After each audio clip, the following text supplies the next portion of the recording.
আসসালামু আলাইকুম, সবরে শুভেচ্ছা অভিনন্দন। আমি যে রাস্তার মাঝে দাঁড়াইয়া আছি এই রাস্তাটা হইল 1 নং রহিমপুর ইউনিয়নের রামচন্দ্রপুর এলাকার যে বড় যে রাস্তা আছে, বড় রাস্তার তনে ফাড়ি রাস্তা যেটা, একটু দেখাও রাস্তাটা।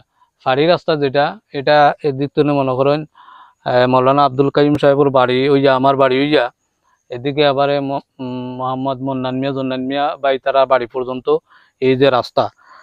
তো ওই রাস্তাটা এত দূর গেছে, কিন্তু এই কয়েকদিনের বৃষ্টিতে বুঝছেন বর্ষাকাল রাস্তাটা আবার চলাচলের একবারে অনুপযোগী হয়ে গেছে।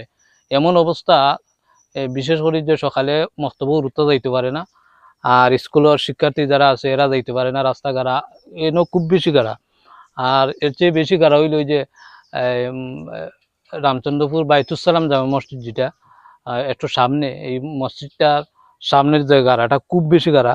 তো যাই হোক, আপনারা দেখা যে রাস্তার যে বেহাল অবস্থা, আসলে এই রাস্তা দিয়া চলাফেরা করাই মুশকিল হয়ে দাঁড়াইছে। আর একটু সামনে আপনারা দেখায় আজকে কিছু রোদ দেওয়ায় কিছুটা রাস্তা টানছে, টানলেও রাস্তার যে অবস্থা বুঝছেন নাকি তা হয়েছে, মানুষ চলাচল করা মুশকিল হয়ে দাঁড়াইছে। সবাই একটু দেখাও। তো তো আমি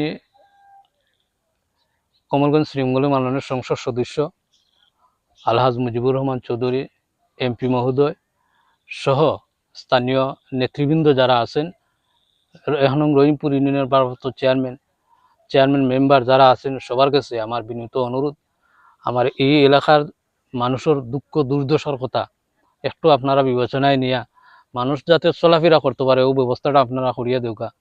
এই এলাকার যদি রাস্তাঘাটে একটা ইট লাগে, যেমন আমার সুবিধা হইব, আমার এলাকার 100 জনের সুবিধা হইব, যার কারণে এই এলাকার উন্নয়ন মানে আমরা সকলের উন্নয়ন। তো সবার কাছে বিনীত অনুরোধ, আপনারা আমরা এই রাস্তাটা মানুষ চলাচল করার একটু উপযোগী করিয়া দেওয়া। আর বিশেষ করে শিক্ষার্থী করলে তারা যাতে করিয়া শিক্ষা প্রতিষ্ঠানে ঠিকমতো যাইতে পারে এই ব্যবস্থাটা করিয়া দেওয়ার লাগে বিনীত অনুরোধ রইল।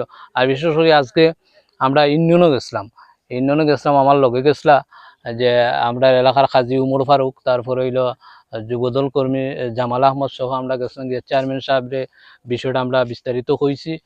আর এই সময় উপস্থিত আসলা যে সংরক্ষিত মহিলা সদস্য যেন পপি বেগম সহ তার সামনে আমরা বিস্তারিত তুলিয়া ধরছি আমরা এলাকার দুঃখ দুর্দশার কথা।